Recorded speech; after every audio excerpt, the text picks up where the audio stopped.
রাজহাঁসের মাংস কম বেশি সবার একটু প্রিয় খাবার। পছন্দের খাবারটা খাওয়া যতটা সহজ, পরিষ্কার করাটা অতটাও সহজ নয়। হ্যালো গাইজ, আসসালামু আলাইকুম। সবাই কেমন আছে? এখানে আয়াতকে আমি জিজ্ঞাসা করছিলাম কি খাবে, হাঁসের মাংস। আমার মা হাঁস পরিষ্কার করা শুরু করে দিয়েছে। পরিষ্কার করতে অনেক সময় লাগে, একা একা এটা পরিষ্কার করাও সম্ভব নয়। সেজন্য আমার এক চাচি আমার মায়ের সাথে হেল্প করছিল। পরিষ্কার করা শেষ হলে এই যে আমার ভাই মাংসগুলো কেটে দিচ্ছে সুন্দর করে। রাজহাঁসের হাড্ডিগুলো অনেক শক্ত হয়, সেজন্য মা পারতেছিল না। যাই হোক, মাংস ধুয়ে পরিষ্কার করে নিয়ে এসে মশলা দিয়ে দিচ্ছে মাংসের ভিতর। কোনো রান্না শুরু করে নিয়ে অথচ সন্ধ্যা লেগে গেছে। সমস্ত কাজ শেষ করে মা একবারে রান্নার কাজে যাবে। সেজন্য মুরগিগুলোকে খাবার দিয়েছিল যাতে রান্না করতে করতে আর না উঠতে হয়। এদিকে আমার মেয়ে বায়না করেছে যে আমি এখন চিপস খাবো।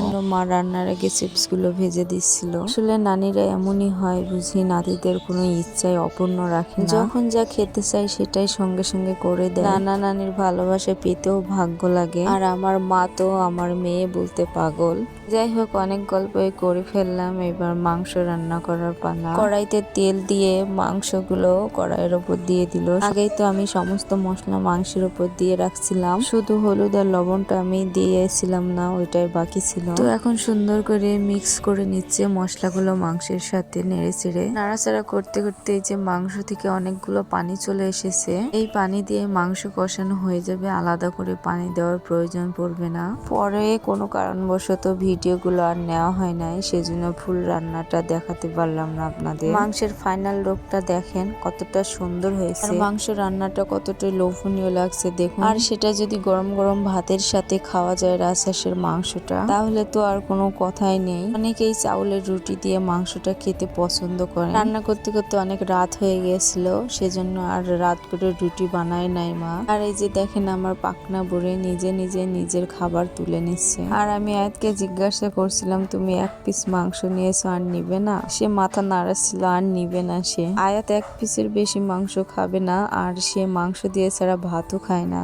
সবজি দিলে তো সে কোনো খাবারই মুখে দেয় না। ছোট থাকতে যখন যেটা দিয়েছে তখন সেটাই খেয়েছে, কিন্তু এখন রেগুলার মাংস দিয়ে ছাড়া ভাত খেতে চায় না। প্রতিদিন তার জন্য মাংস রাখতেই হবে, এমন অবস্থা হয়ে গেছে। যাই হোক, অনেক গল্পই করে ফেললাম। এবার আয়াতকে আমি খাওয়াইতেছিলাম।